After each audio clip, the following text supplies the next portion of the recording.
main market. I'm Vinny DeVito. I'm the Long Island chapter president for FEI. FEI has 11,000 plus members nationwide. It's an organization dedicated to helping CFOs, controllers, and other financial executives.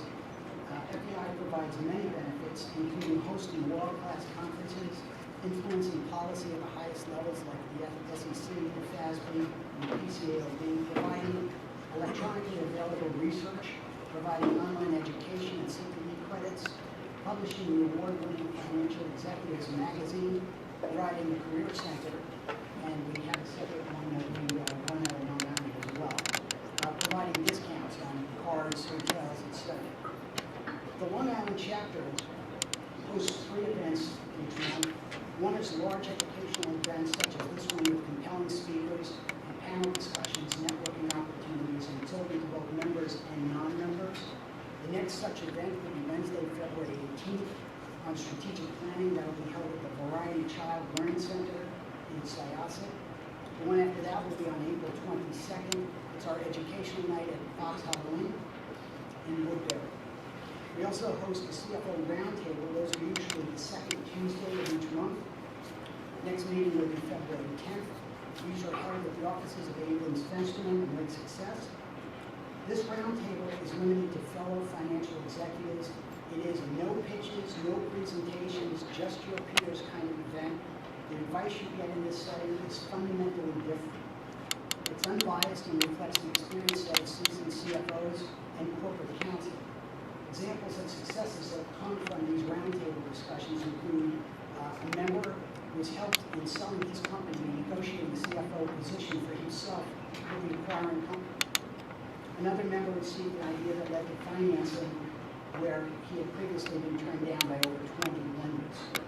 Several members have received help in dealing with challenging personnel issues. The cost in terms of annual dues of all of these is anywhere from 1 to 3 professional hours per year, so it's an outstanding value. If these results are interesting to you, please talk to me or any other member. We think these roundtables are really important element of our membership. The third event is a CFO roundtable for public companies. It's co-hosted by BDO. The next event will be January 27th, next Tuesday. It's an SEC update. It will be held at the offices of BDO on Broad Hollow Road in Melbourne. We'd like to thank our chapter sponsors, BDO, Robert Half, Abrams Fensterman, Red 3 Consulting, Trimtech, and Paychecks.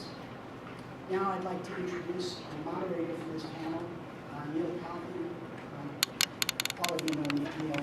Neil is the past president of FEI Long Island, and he is the chairman of the SEC and Corporate Law Practice at Abrams Fensterman.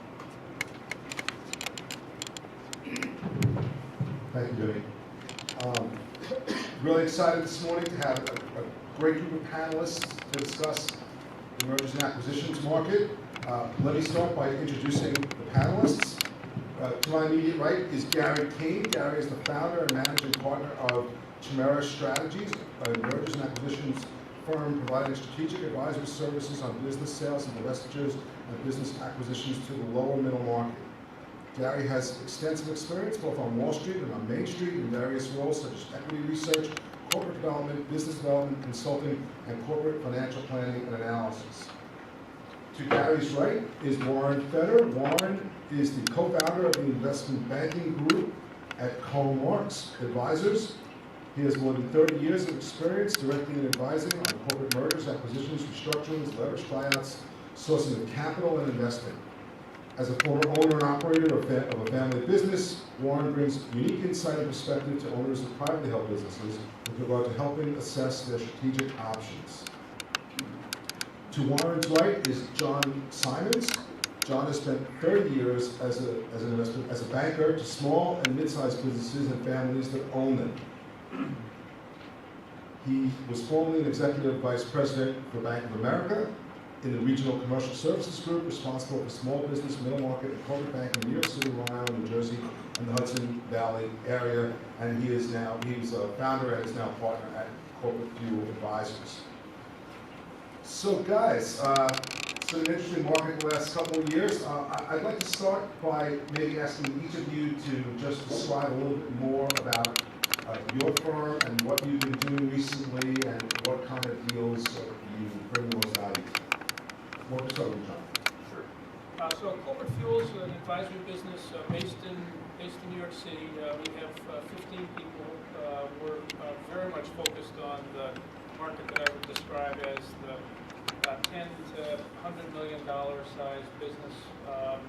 While we spend the bulk of our time doing M&A work, we're also doing financing work, given my background, raising mezzanine capital and hard to raise senior debt. Right now we have 22 assignments in-house. Probably half of them are sell-side M&A assignments. 25% of them are buy-side M&A assignments, and the balance are strategic advisory and evaluation. Good morning, everyone.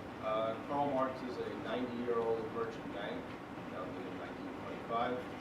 Unusual name, Karl Marx, spelled differently, and we like to say capitalist since 1925.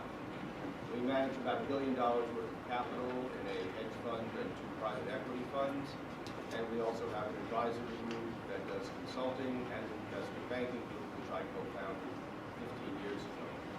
And we also work with companies similar to John's target company that are 10 to 150, $200 million worth of value. We're a regulated broker-dealer, so we do equity and debt capital raises to fuel growth. We also do buy-side and sell-side M&A, and we also work on restructuring, which is what the firm's heritage is. If people hit bumps along the road, they need to work out a plan. Actually, a chimera is a Greek mythological creature with 3 heads. I have 3 kids, so I have to feed the beast. And the beast is very, very hungry. Basically, I sit right below John and Warren. I do deals in the $1 to $15 million revenue businesses. We only do buy-side and sell-side. I developed what I call an M&A light process, which takes their very good processes for buy-side, sell-side, and simplifies it and takes out some of the complexity from my work as well. Again, only buy-side, sell-side, and the majority of what we do is industry consolidations, companies buying companies. You mean for the strategics? Strategics, yes. Strategics buying strategics, correct. Okay, so we're going to have a discussion for a little while, and then later on we'll throw it open to the floor for some questions. Why don't we start by, let me ask that question. You can see from the title that I gave you that's what I think is going on in the M&A market, but more importantly, we'd like to hear your assessments of the current climate in the market, activity levels, valuation trends, things like that. Gary, why don't you start? Sure. So, my lower middle market's a little bit different. So, multiples are still sort of 2 to 4 times adjusted EBITDA.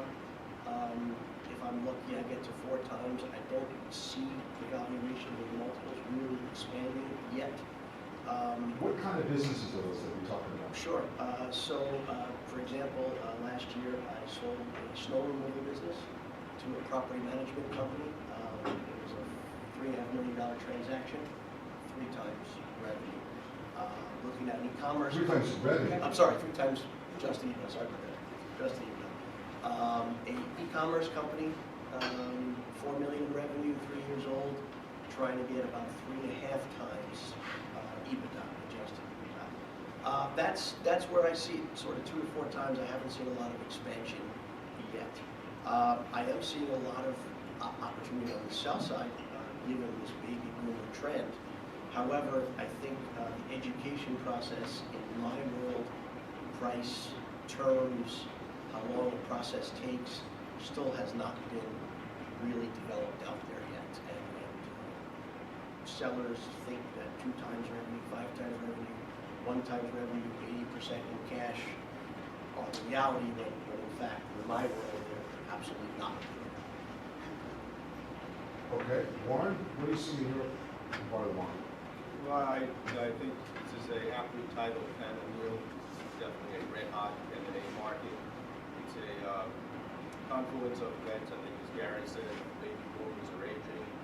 There's going to be transfers. There will be transfers to the next generation, in which case sometimes chips want to be taken off the table, or it's going to be an outright sale. And as we all get older, there's going to be more and more opportunity. Number two, you have unprecedented liquidity in the market. There is more money now in the hands of strategic buyers looking to grow by acquisition, and private equity firms than ever, like in the history of the universe. So there's money out there, money fuels transactions, and that's the lubricant, and there's tons of money out there. And we have a good economy overall. I know it's pockets and different places have it differently, but I think most private owners, I was reading a couple of surveys in preparation to this, are very optimistic that this year will be better than last year. I think that's a general trend. You're reading the financial news as well. And coupled with liquidity and generational change, there's a lot going on. In terms of valuations, our valuations tend to be higher than what Gary suggested. We sold a specialty artisan commercial bakery. That was a fabulous company, and for around 11, 12 times EBITDA last year. We did a business services company that was international, and that was probably around 7 times EBITDA. So it really depends on what you have, what the growth profile is, and where someone can take the business. Because remember, whoever is buying the business, they're looking at what it does for them, which could be a whole bunch of different things. And if it's really attractive, then you can get people to pay up, because the money's there to allow them to pay up.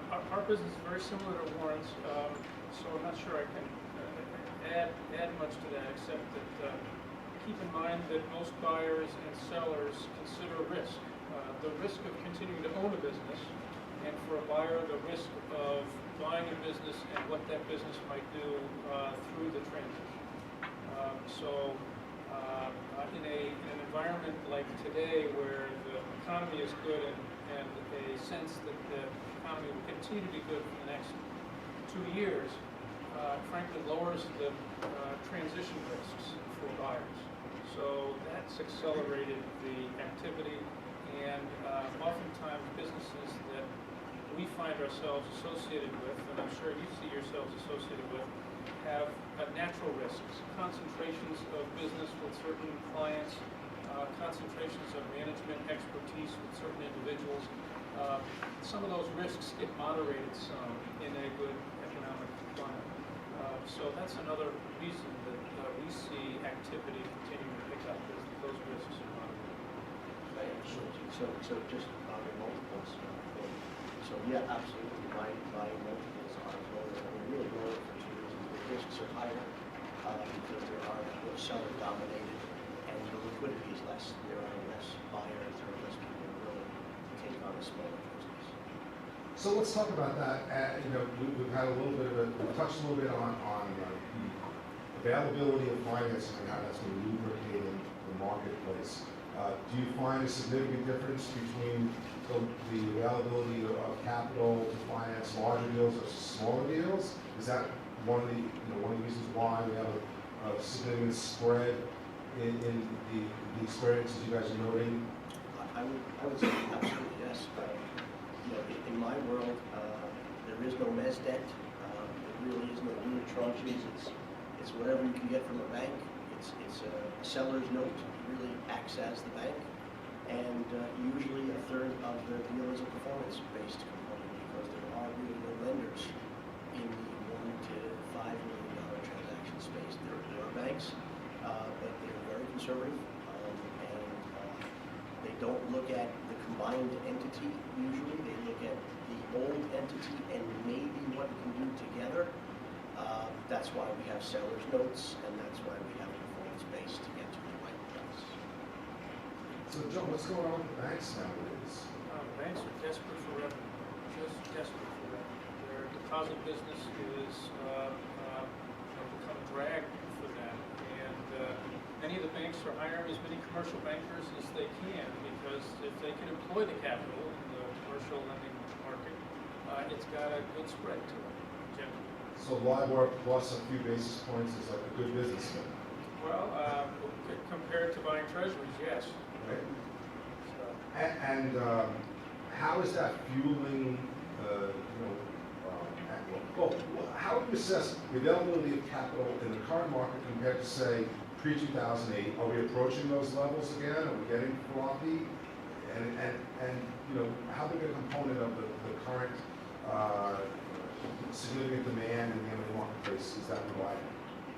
I think it all factors in. Even though the financing markets got quite frothy in 2008, 2009, none of the banks took it really on the chin in 9, 10, 11. Their portfolios actually held up really, really well. And even the private equity leveraged finance portfolios held up quite well at most of the banks. So even though we're back approaching a 2008 kind of the sort of average leverage statistics of senior debt of 2 3/4, thing, 2.5 to 1 for a medium-sized transaction. That's not an unhealthy place to be. It would seem that the banks' risk management activities work pretty well. And Warren? To me, I think the difference between now and 2008, I think we're completely back and then some. And then some is that we have a lot of players who are around now that weren't around then. And there are so many alternative sources of capital in hedge funds, in business development corporations, in small business investment corporations, in hedge funds buying small finance companies. We find different places where they can invest money and lend money and make some level of yield that I think, certainly from my point of view, I've never seen it like this in my professional history. At the same time, the banks are, I think, more constrained now. I agree with John that they're looking for yield wherever they can get it within a box. And be it going out of the box is not what these guys do particularly well. And that's why there's a tremendous opportunity for alternative sources of capital out there. We're in the market for a $100 million asset-based line of credit for a large staffing company. And it has some hair on it, and systems aren't great. They've grown too fast, and existing lenders are ones that the bank wants out. So there's some restructuring going on. And there are very few of the mainstream banks that have been willing to step up.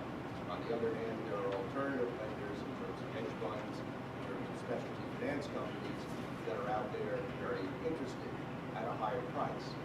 So if you want risk-reward balance, there's a lot of different places to go in the market. You just have to know where to go and how to match the particular financing profile with the financing desire from the capital provider. So Gary mentioned NESDAQ, and I know that on one deal that John and I were working on, that was going to be a significant component of the deal. How big a role are these NESDAQ funds playing in providing some of the liquidity through the markets? They can. They're finding it very hard to compete with some of the business development corporations, which will provide what they describe as a unitranche credit, which is a combination of mezz debt and the senior debt together.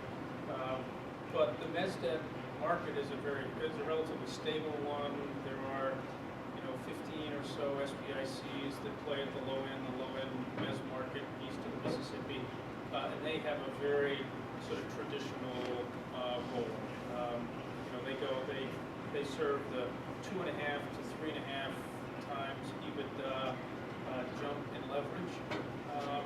They get a 12% coupon and a return on equity warrant on top of that gets them to an 18 or 20% all-in return.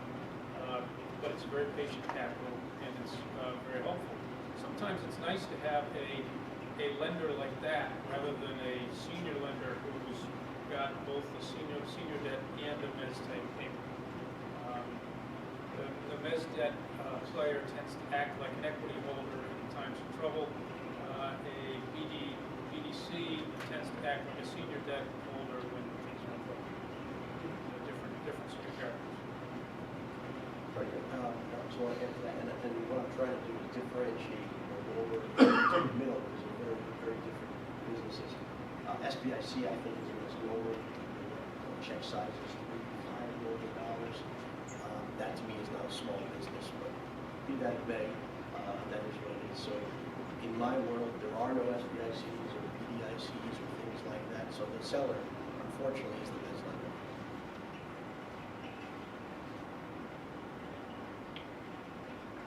But not 12%. No, not 12%. But they take that second position, basically, which is what the investment is.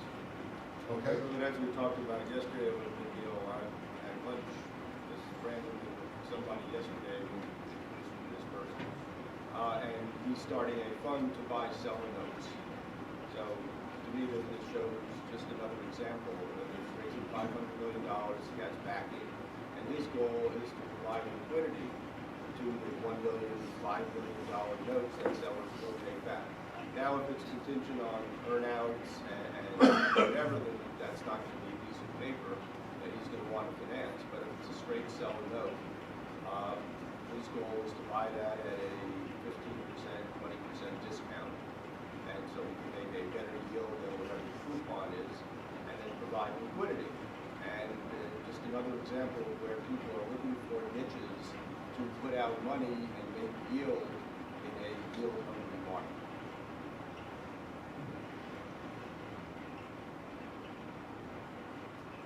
So, Question?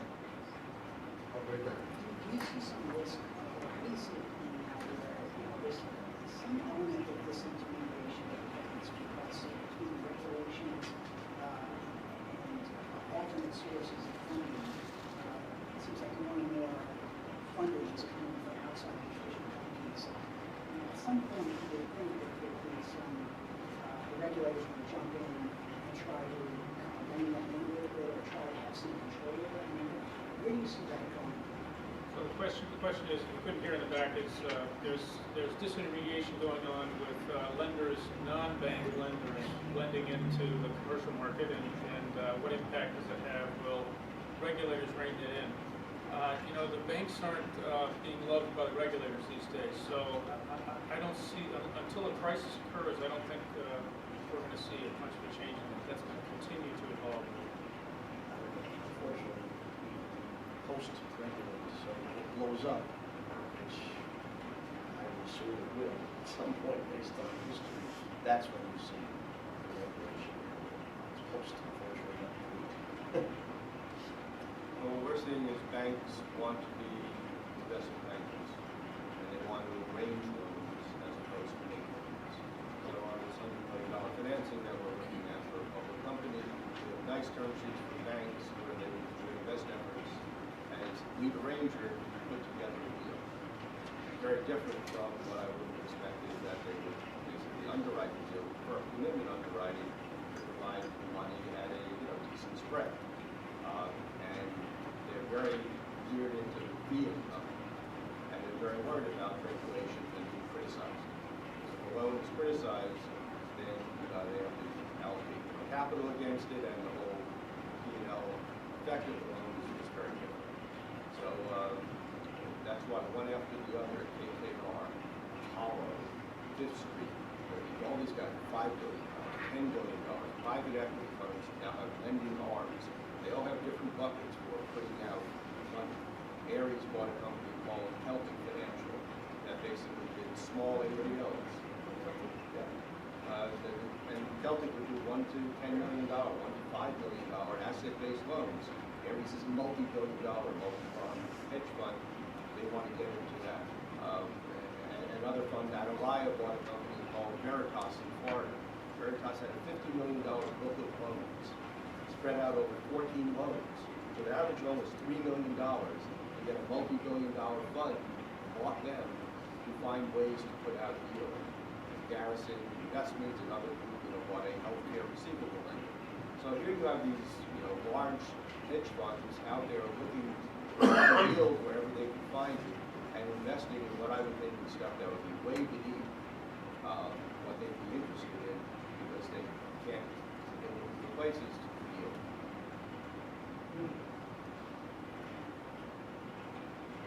So those are very interesting dynamics. Let's shift gears a little bit and talk about the buy side. Traditionally, at least in my experience, A lot of investment bankers get retained on the sell side to market the seller business. And we can talk about that process if anybody wants to. We can circle back to that if you want. But from our discussion of the day, it sounds like there's been a fair amount of activity among our panelists representing buyers, which traditionally is a much more difficult project to take on. I know John and I just worked on a deal that closed New Year's Eve that Ramon and I put together in this room 3 months ago, or put back together really, right over there, 3 months ago. That closed. Now that was a distressed seller that was purchased at, well, I don't know what multiple, I guess an infinite multiple, right? Asset value. Asset value. Asset value, right? John, you want to talk about that deal a little bit and how that might reflect some of the dichotomy that exists in the marketplace, and then we can roll that into discussion of how you guys work on the buy side.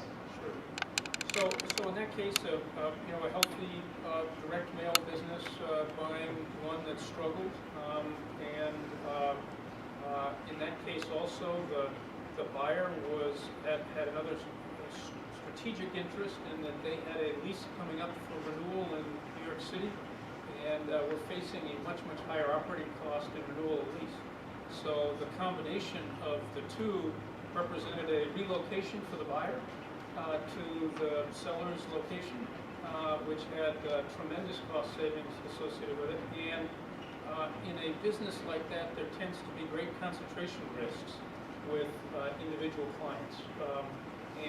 Being a bigger business, in fact, a business not quite twice as big, but maybe 40% as big, 40% bigger than the buyer's revenues, moderated the risk profile of the entire business. So there's lots of reason to pursue it, That's why we were able to put it back together. and it was also, so it was compelling for all parties, and in fact, the buyer's principals have sort of a 5-year strategy of growing the business in advance of doing an exit strategy themselves. So this was actually part of a very thoughtful initial plan, which was, okay, how do we put ourselves in a position 5 years from now so that we can sell our business? And so the buyer went from being a $17 million business to a $27-30 million business. The opportunity to possibly grow further with another subsequent acquisition would put them in a position to exit the business 4 years from now successfully and predictably. As a larger business with hopefully the higher multiples that would accrue to that. Correct, exactly right. And it was financed by the buyer's bank, M&T Bank, long-term relationship there. And so all in all, a successful transaction. Another transaction that Peggy's client did, which was a company called Burmax, which is a Holtzville-based health or hair care distribution business. Bought a company called the Product Club, closed on this again about New Year's Eve, and that expanded Burmax into the hair coloring space, which in salons there are hair colorists. In case I see lots of gray hair here, not much colored hair, so and no hair, so I don't have a lot of experience with it, but in fact this was a nice $10 million business that they acquired that we helped them identify 4 years ago, and they went back and forth with the seller a handful of times, and they were able to finally close the deal. So, you know, the nice thing about the buy side is that where organic growth is hard to come by, if you can keep a buy side interest and corporate development program going, it's a way to augment the growth